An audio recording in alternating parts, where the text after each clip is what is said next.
Big Money Bound TV, RRT Posse YouTube. If you're new to the channel, please like, subscribe, and turn on post notifications. I release scheduled videos every Monday, 12 o'clock a.m. Eastern Time, but I also release some unscheduled videos throughout the week. Now, if you're returning, hey, welcome back. I appreciate all of the support. Thank you. What we represent, man? Big Money Bound. Say, let her know, man. Big Money Bound. I just got done working my 5th night out of 6 nights, man. I got one more night to go. Last night was a holiday, so I got that time and a half. I got one more day, dog. One more day and I'm done with them, man. Man. Oh, excuse me, dog. Excuse me. But last night I was covering the unit and I was covering 2 floors, man. I had like 4 ventilators. I had a few patients on the floors doing treatments. And with the floors, I had a little situation happen on the floors, man. Like, some nurses can be like very cool and understanding, bro, and you willing to like teach them and give them in-service, man. I had a situation happen last night. A nurse that called me was like, yeah, I got a patient that's on a trach. I need you to come do deep suction.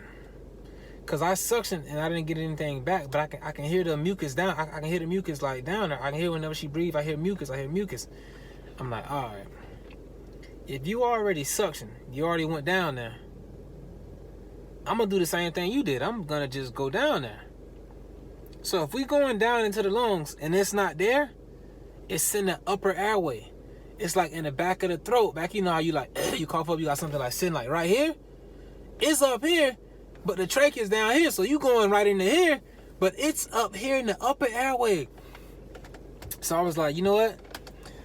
Is the patient on a trach collar? She's like, yeah, the patient on a trach collar. When the patient doesn't have like a forceful cough, they're not able to like get that mucus out, that phlegm out. It's normally like an older patient. You feel me? With real bad like COPD, the lungs can't snap back how they used to. You feel me? So it's not able to get that mucus out, push that mucus out. So yeah, it's an older patient.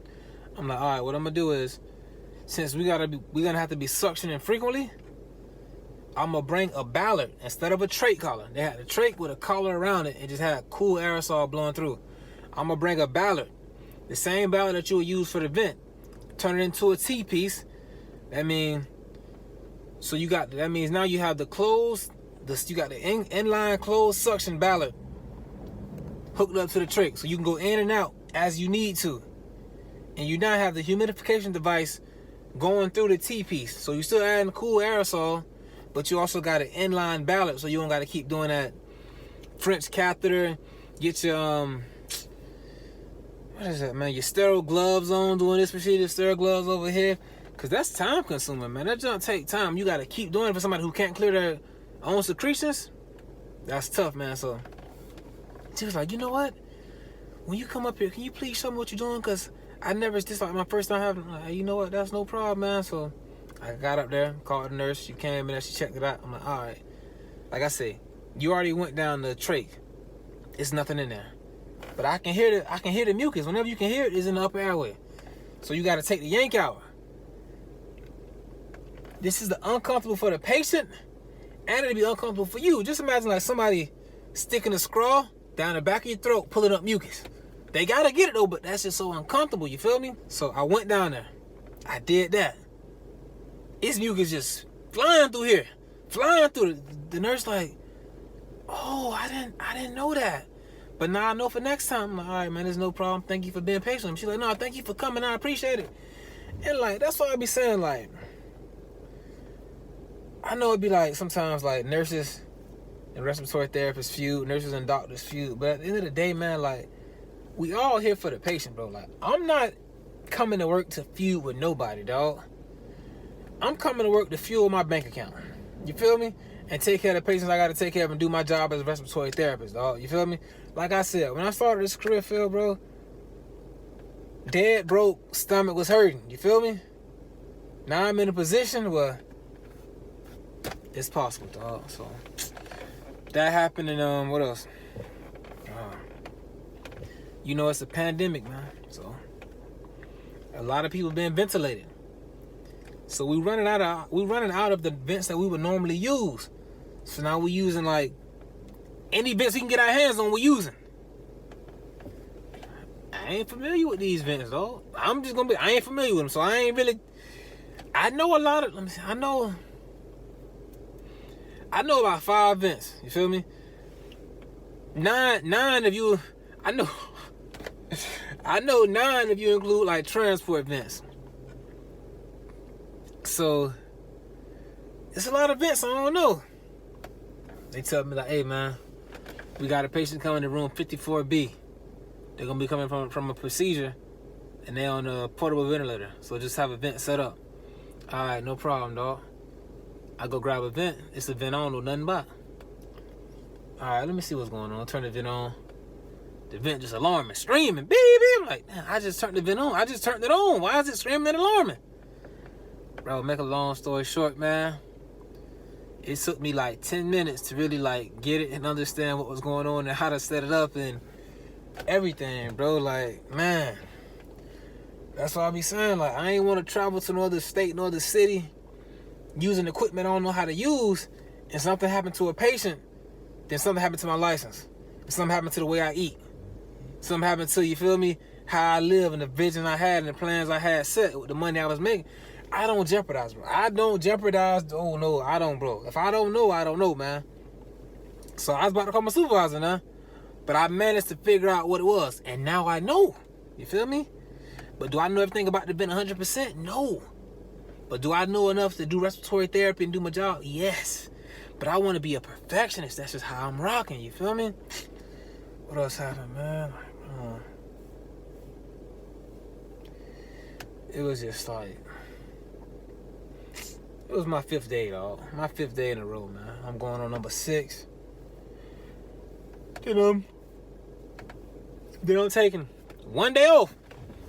Then I'm back with the 2, man. And in that 1 day, I gotta complete that Q&A video. I gotta do that Q&A video.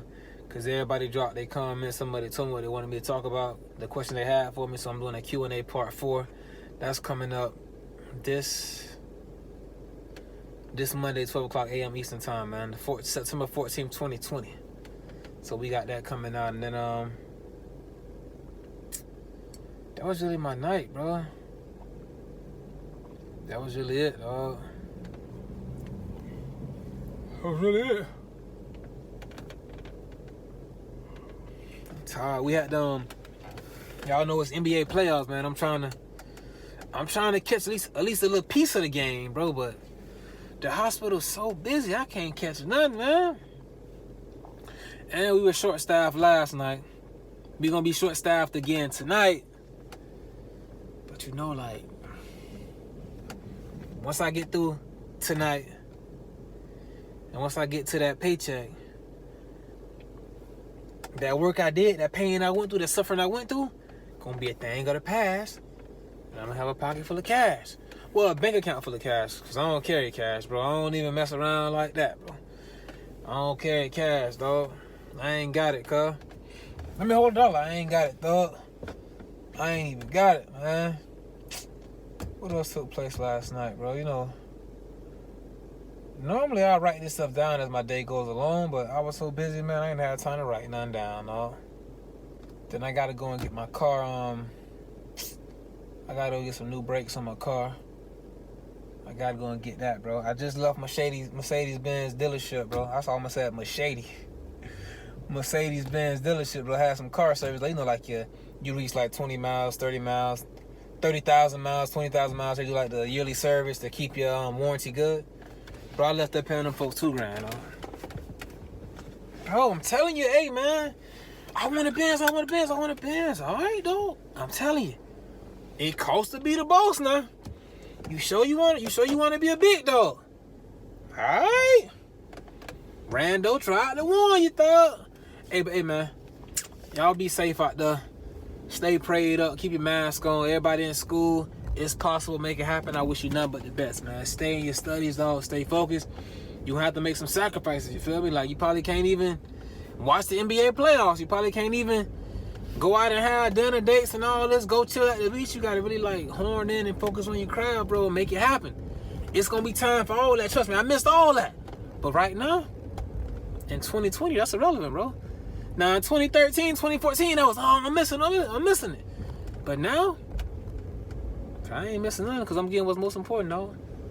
I'm getting love from my family, and I'm getting this Betty. Y'all be easy, man.